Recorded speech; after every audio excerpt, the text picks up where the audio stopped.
बिस्मिल्लाहिर्रहमानिर्रहीम। हम कंटिन्यू कर रहे हैं subject of career management, chapter number 4।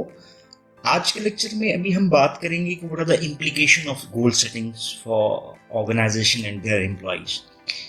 जब भी हम गोल सेटिंग की बात करते हैं, करियर की बात करते हैं, तो करियर में दो पर्सपेक्टिव हमारे सामने आते हैं। एक है इंडिविजुअल पर्सपेक्टिव और दूसरा है ऑर्गेनाइजेशनल पर्सपेक्टिव।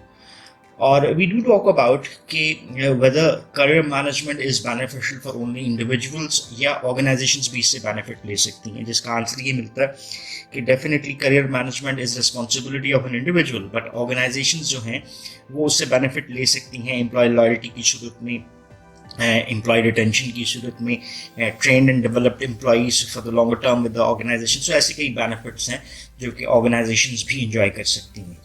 सो वो एम्प्लॉयज जो करियर गोल्स को सेट करते हैं एक विजिलेंट मैनर में, और वो बेसिक असेसमेंट्स में आपको शामिल नजर आते हैं कि सेल्फ असेसमेंट्स की, इन्वायरमेंटल असेसमेंट्स की, अपने अल्टरनेटिव्स ढूंढ रहे होते हैं, तो they might be able to better gain some benefits in future as well or in present as well. So likelihood हमें ये नजर आता है कि productive और satisfying employees will be more prevalent in organizations जो कि अपना सक्सेसफुल करियर रखते हैं। सो जो ऑर्गेनाइजेशंस हैं वो भी vigilant approach of career goal setting उसको प्रमोट कर सकती हैं। अब वो क्या तरीकाकार है जिसकी वजह से ऑर्गेनाइजेशंस इस सारे प्रोसेस को लेकर चल सकती हैं, उसको थोड़ा सा अंडरस्टैंड करते हैं। पहली चीज़ तो आपको ये नज़र आती है कि ऑर्गेनाइजेशंस क्या कर सकती हैं। Organisations can facilitate self awareness. Self awareness को हम पहले से अंडरस्टैंड कर चुके हैं। That is the understanding of an individual about his own personal values, talents, personality के फैक्टर्स हो सकते हैं, आपके डिफरेंट जो स्किल्स हैं उनकी असेसमेंट्स हो सकती हैं, एट्सेट्रा। सो रीजनेबल और अप्रोप्रिएट करियर गोल्स तभी डेवलप किए जा सकते हैं जब तक कि आप उनको फाउंडेशन नहीं देते। और फाउंडेशन आप कैसे क्रिएट कर सकते हैं? जब आप अपने टैलेंट्स को, वैल्यूज़ को, इंटरेस्ट को और लाइफस्टाइल प्रेफरेंसेस को बेहतर अंडरस्टैंड करते हैं। सो ऑर्गेनाइजेशन प्रमोट कर सकती हैं इस सेल्फ अवेयरनेस के कॉन्सेप्ट को। कैसे कर सकती हैं? By providing career counselling. पहला एस्पेक्ट आपको नजर आ गया कि ऑर्गेनाइजेशन करियर काउंसलिंग प्रोग्राम्स दे सकती हैं। करियर प्लानिंग एक्टिविटीज़ दूसरा एस्पेक्ट आपको नजर आता है कि उसमें इन्वॉल्व कर सकती हैं। सो सेल्फ इंसाइट जो है वो कंसिडरेबल लेवल के ऊपर अगर हम जाकर देखना चाहें तो वो एवरीडे वर्क एक्सपीरियंसेस से भी डिराइव की जा सकती है, जो कि एक इंडिविजुअल ऑर्गेनाइजेशन में अपना स्पेंड कर रहा होता है और वहाँ से गेन कर रहा होता है। सो इफेक्टिव परफॉर्मेंस अप्रेजल्स हो सकते हैं। सो परफॉर्मेंस अप्रेजल में आपको फीडबैक मिलता है, आपकी एजुकेशन है एंड ट्रेनिंग एक्टिविटीज़ है, टेम्पररी असाइनमेंट्स हैं, जॉब चेंजेस हैं and expansion of the current job. They can also serve as a potential learning experience for any employees. So employees learn कर सकते हैं इन एक्टिविटीज़ से मोस्ट इफेक्टिव मैनर में, जहाँ पे उनको ये अपॉर्चुनिटीज़ दी जाती हैं कि वो इन इंसाइट्स को डिस्कस कर सकें और वो नॉलेजेबल लोगों के साथ, या मेंटरिंग का एक कॉन्सेप्ट भी आप यहाँ पर अप्लाई कर सकते हैं, जो कि वो उनके सीनियर्स हो सकते हैं, उनके मैनेजर्स हो सकते हैं, उनके को-वर्कर्स हो सकते हैं जो उनको दे रहे हैं। So as a whole organizations can facilitate the self awareness process.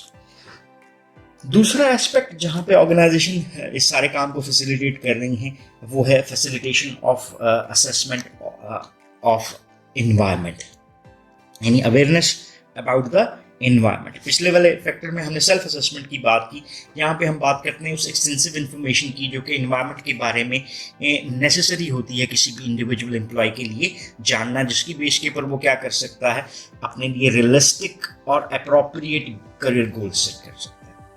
सो कौन से रिवॉर्ड्स हैं जो एसोसिएट करते हैं जो आपको इन इन्वायरमेंटल असेसमेंट से मिल सकते हैं। सो इसकी एक असेसमेंट के मुझे रिवॉर्ड क्या मिलेगा, मुझे ट्रैवल कितना करना पड़ सकता है, मेरी सर्विसेज क्या हो सकती हैं, what skills are necessary for an individual company के साथ। अगर मैं अपने आप को 2 साल, 5 साल, 10 साल के लिए फ्यूचर में देखता हूँ तो मैं कहाँ पर होऊंगा, ये अंडरस्टैंडिंग एक एम्प्लॉय के लिए बहुत नेसेसरी एलिमेंट है। सो ऑर्गेनाइजेशंस प्रमोट कर सकती हैं इस अवेयरनेस को। So organisation can promote this awareness of the environment by providing access to the key information. So key information और alternative jobs in the organisation, जैसे हम अल्टरनेटिव जॉब्स कह सकते हैं कि एक इंडिविजुअल को उसका क्या नजर आता है, करियर पाथ फ्यूचरिस्टिक अप्रोच के साथ दिखाया जा सकता है। अब क्या करना है ऑर्गेनाइजेशन ने, कैसे करना है? This requires that the organization itself understanding the behavioral requirement of different jobs and career fields so that this information can provide it to the employees.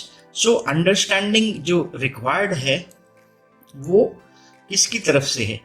Understanding of job कि ऑर्गेनाइजेशन खुद इसको समझ रही हो ताकि वो फिर फर्दर सजेशंस प्रोवाइड कर सकती है अपने एम्प्लॉयज को। एडिशनली देखें तो ऑर्गेनाइजेशन को कम्युनिकेट करना है किन चीज़ों को, ऑर्गेनाइजेशन का मिशन क्या है, उसका स्ट्रक्चर क्या है, कल्चर क्या है, जो कि समझ के एक एम्प्लॉय अपने आप के मुताबिक ज़्यादा बेहतर असेसमेंट कर सकता है। There is one concept that we have already studied in HR is the socialization. ये सोशलाइजेशन बेसिकली क्या थी कि जब environmental aspects, cultural aspects differ करते हैं तो हम उसको कंपैटिबल बनाना चाहते हैं एम्प्लॉयज़ के साथ, एम्प्लॉयज़ को उसके साथ कंपैटिबल बनाना चाहते हैं। सो सोशलाइजेशन में प्री अराइवल स्टेज आती है, इनकाउंटर और मेटामॉर्फोसिस की स्टेज आती है। सो ये वो डिफरेंट टेक्निक्स हैं जिसकी बेस के ऊपर ऑर्गेनाइजेशन कल्चरल अंडरस्टैंडिंग जो है वो इन्हांस कर सकती है। सो आज के अगर डिसेंट्रलाइज्ड इन्वायरमेंट की हम बात करते हैं तो many employees will move outside their functional areas for their next job. जैसे हम इसको कह सकते हैं that is the switching of not only job but also आपकी जो फील्ड है उसकी भी आपको स्विचिंग नजर आती है। सो नेटवर्किंग इस सारे प्रोसेस में बहुत इंपॉर्टेंट नजर आती है। ये फॉर्मल प्रोसेस में भी हो सकती है, इनफॉर्मल प्रोसेस में भी हो सकती है। तो इनकरेज कर सकती हैं ऑर्गेनाइजेशन के एम्प्लॉयज़ जो हैं वो नेटवर्किंग में इन्वॉल्व हों, अपने जो इंसाइट्स हैं उसको ब्रॉडन करें और वो फ्यूचर गोल्स को बेहतर अंदाज में डेवलप कर सकते हैं। So these are the few things कि जो ऑर्गेनाइजेशन फैसिलिटेट कर सकती है in order to understand the environment. Third aspect जो हमें नज़र आता है वो रिलेट करता है इनकरेज एक्सपेरिमेंटेशन। एक्सपेरिमेंटेशन किसको हम कह रहे हैं? Whenever there is a risk there is a gain. ये पॉसिबिलिटी हमें ज़्यादा नज़र आती है। सो बहुत हद तक लर्निंग एक इंडिविजुअल की अपने बारे में, इन्वायरमेंट के बारे में, वो किस तरह से नज़र आती है, that comes through experimentation. So people can learn a great deal from trying on new roles. जैसे मैं for instance अगर अपनी बात करता हूँ तो I might be settled in a sales field. उस सेल्स फील्ड के साथ मुझे काम करते हुए अपने आप में कुछ जानना, चीज़ों को पहचानना ज़्यादा बेहतर नज़र आता है। बट जैसे ही मैं अपने सेल्स फील्ड से टीचिंग की तरफ अगर जाता हूँ तो I develop new things, new skill set, और मुझे ये लगता है कि this is my real job instead of sales job. तो ये क्या हुआ? एक्सपेरिमेंटेशन ने एक इंडिविजुअल को गाइड किया कि वो क्या कैपेसिटी रखता है। जैसे यहाँ पे एक एग्जांपल है, एक फाइनेंशियल एनालिस्ट है और a sales person contemplating a move into management should be encouraged to incorporate managerial responsibilities into his or her current job, perhaps through a special assignment or a project. So experimentation can also take the form of seeking information from previously unfamiliar sources, speaking with a counselor about a career dilemma, joining a support group for newly transferred employees, attending a seminar on any field as a marketing or financial services industry, or enrolling in a graduate course or program can also stimulate an employee to think about his or her future from a different perspective. So ये सारी चीज़ें क्या है? These are different tools जो कि हमें experiment के ऊपर focus करने में help कर रहे होते हैं। Then fourth element जो हमें नज़र आता है वो है respond to chronic indecision. Chronic indecision हमने कहा था जब एक इंडिविजुअल अपने बारे में इंसाइट नहीं रख पाता, फिर उसमें डिसीजन मेकिंग की पार नहीं होती, रिस्क टेकिंग को वो तैयार नहीं होता, तो वहाँ पे एक इनएबिलिटी जो एक इंडिविजुअल फेस कर रहा था उसको हमने कहा था कि एक क्रॉनिक इंडिसीजन की प्रॉब्लम एक इंडिविजुअल फेस कर रहा है। सो इसके ऊपर हमने पहले भी बात की, प्रीवियस सजेशंस भी दी गई कि एक इंडिविजुअल जो है क्रॉनिक इंडिसीजन से किस तरह से अपने आप को बाहर लेकर आ सकता है। जैसे हमने सेल्फ अवेयरनेस की बात की, एनवायरमेंट अवेयरनेस की बात की, डिसीजन मेकिंग प्रैक्टिसेस की बात की। सो इसी को अगर थोड़ा सा और आगे लेकर चलें तो undecided employee simply needs to learn more about him or herself or the environment or alternative courses of action.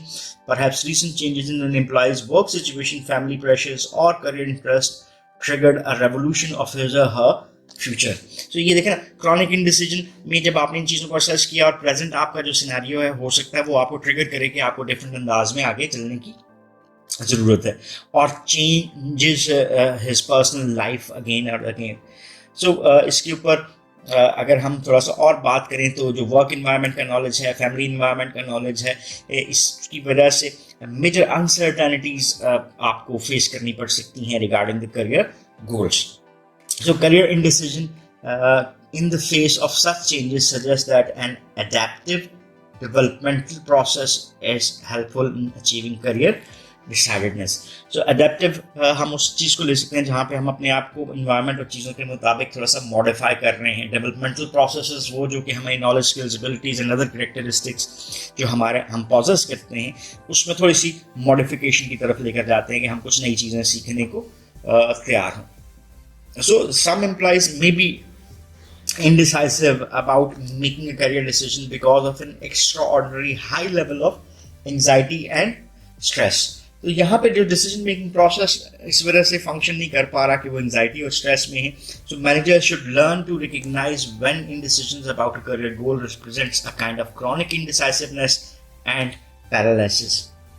So observation about the career moves might be helpful in this respect. So यहाँ पर organizational support जो है वो एक necessary element हो जाती है. So वहाँ पे हमारे पास counselors भी हो सकते हैं जो career counselors हैं, आपकी immediate managers जिनसे हैं वो भी आपको एक insight provide करने में help कर सकते हैं.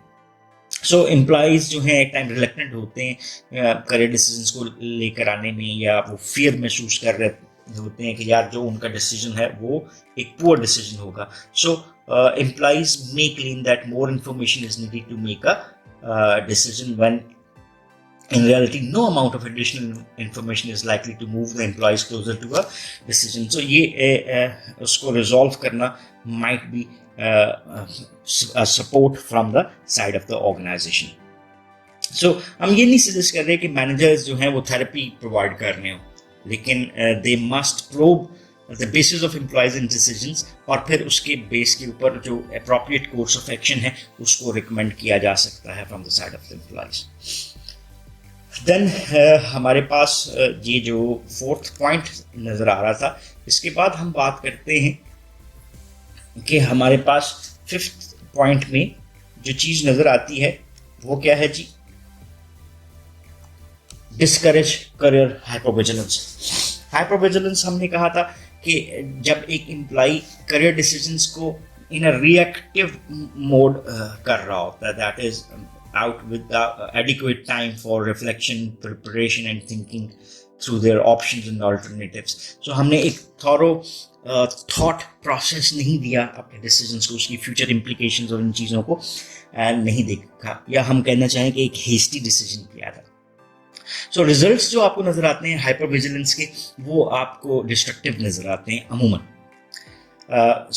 अगर हम कहें कि एक डिसीजन जो है it must be compatible with the employees values, talents and interest, thereby setting up a cycle of dissatisfaction or failure for such individuals. Getting away from everyday pressures and concerns to have proper time to reflect in is critical. So effective career management programs that enable these employees to distinguish between the different dimensions of career goals can be particularly helpful. So एक manager का role आपको नज़र आ गया, organisation का role नज़र आ गया कि effective career management programme अगर हम इंट्रोड्यूस करवाते हैं तो हम इन एम्प्लॉइज़ को हेल्प कर सकते हैं कि वो डिफरेंट डायमेंशंस को समझ सकें कि करियर गोल की हैं क्या, कौन सी डायमेंशन उनके लिए ज़्यादा सपोर्टिव है, कौन सी इतनी ज़्यादा सपोर्टिव नहीं है, so that we can provide help. ठीक है, सो ये बेसिकली अंडरस्टैंडिंग रिफ्लेक्ट करती है on what may be truly fitting choice and goals. Some combination of seminars, workshops, computer-based programs and individual counseling may be useful for the employees. So अभी साथ देख लेते हैं what are the benefits of the organization. इसको हमने start में भी थोड़ा सा देखा, अभी इसको थोड़ा सा समअप करते हैं. डिज़ायरेबल होता है एम्प्लॉयज़ के लिए कि वो रियलिस्टिक करियर गोल्स को सेट करें, और there has to be some tangible benefits for the organization as well, कि वो इतनी इन्वेस्टमेंट वाली एक्टिविटीज़ में इन्वॉल्व हो. सो मेजर इंसेंटिव में जो पहला इंसेंटिव हमें नज़र आता है वो क्या है for organization to encourage career goal setting, is that its employees learn to take responsibility for the career. मैं अपने करियर का खुद जिम्मेदार हूँ, जो आउटकम मैं ले रहा हूँ वो मेरी वजह से है. सो इसका मतलब हुआ कि हम एक बेसिकली क्या कर रहे हैं, हम एक अंडरस्टैंडिंग जनरेट कर लेते हैं ऑफ द करियर और उसकी रिस्पॉन्सिबिलिटी लेने को तैयार है. सेकेंड जो एडवांटेज हमें नज़र आता है वो एसोसिएट करता है कि when employees become involve in career goal setting they are likely to become more highly skilled and more useful to the organization. इसकी एक रीज़न आपको खुद ब खुद नज़र आती है. रीज़न क्या है कि मुझे अपने करियर में प्रोग्रेस करना है. If I have to progress in my career, तो मुझे अपनी नॉलेज को, बेस को, अपनी स्किल को, अपनी एबिलिटीज़ को, इन चीज़ों को क्या करना है, इन्हेंस करना है. सो इसका मतलब है मेरा जो KSAO का सेट है वो बेहतर होता जा रहा है.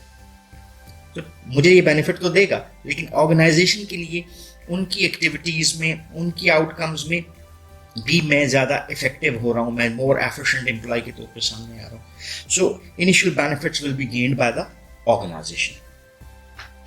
इन बेनिफिट्स के साथ साथ many career goal setting programmes जैसे analysis of employees skills, not only by the individuals themselves but by their superiors और peers as well, ये भी हम कर सकते हैं. सो यहाँ पर हम ये कह सकते हैं कि जो T&D है, ट्रेनिंग एंड डेवलपमेंट है, और स्किल सेट्स हैं, उनको भी बेहतर किया जा सकता है by the side of the organisation. So ये सारे स्किल सेट जो हैं वो एम्प्लॉय को इम्प्रूव करते हैं, और जब एम्प्लॉय इम्प्रूव होता है तो इसका बेनिफिट ऑर्गेनाइजेशन भी गेन कर रही होती है.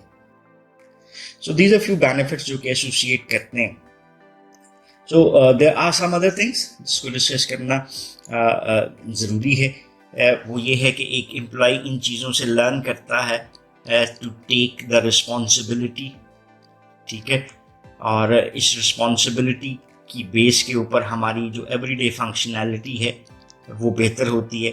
हाई लेवल ऑफ स्किल्स वो गेन कर रहा है, ठीक है. उसकी ability to analyze a situation और उसमें डिसीजन मेकिंग बेहतर होती है, उसकी ट्रेनिंग एंड डेवलपमेंट हो रही है. उसके लिए आपको क्या नज़र आ रहा है, स्ट्रॉन्ग कमिटमेंट का लेवल आपको नज़र आता है. अब इन सारी चीज़ों को अगर हम देखें एज एन ऑर्गेनाइजेशन, तो ये सारी चीज़ें एम्प्लॉय में बेहतर हो रही हैं, लेकिन एम्प्लॉय कहाँ पे काम कर रहा है, ऑर्गेनाइजेशन में. So initial benefit will be gained by the organisation. Finally अगर बात करें तो it is important for the organisational managers to recognise the need for consistency between the strategic needs of the company on the one hand and the career management practices used by the firm on the other. So एक consistency चाहिए, पहली चीज. और दूसरी चीज जिसको अगर हम बात करें तो इसको हम अलाइनमेंट भी कह सकते हैं, कि ऑर्गेनाइजेशनल जो नीड्स हैं, स्ट्रेटेजिक नीड्स हैं, उसको मद्देनजर रखते हुए हम अपनी इन सारी एक्टिविटीज़ को देखें और उसके मुताबिक अपने करियर मैनेजमेंट प्रैक्टिसेस को यूटिलाइज करने की कोशिश करें for our forms and for other employees as well. So knowledge of individual career goals जो हैं वो सीनियर ऑर्गेनाइजेशनल मैनेजर्स को भी एड कर सकता है कि वो अपने लिए क्या डिसीजंस कर सकते हैं. जैसे सक्सेशन प्लानिंग का डिसीजन है वो इंडिविजुअल के गोल्स के साथ अलाइन किया जा सकता है. सो इंडिविजुअल जो हैं करियर गोल ज़्यादा अच्छा रखते हैं, फिट रखते हैं, वो टॉप मैनेजमेंट के लिए शायद एक अच्छा प्रॉस्पेक्ट एम्प्लॉय भी क्रिएट कर सकते हैं. So these are few benefits जिसकी हमने बात की.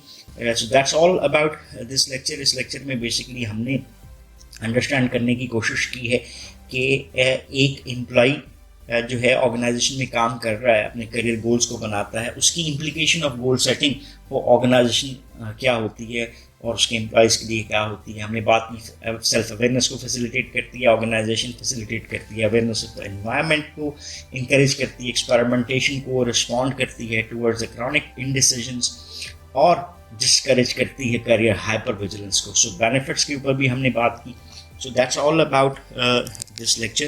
If you still have any question or queries, so you can ask in the comment section and we will definitely love to answer those. So thank you very much for watching this video once again. Have a nice time. Allah Hafiz.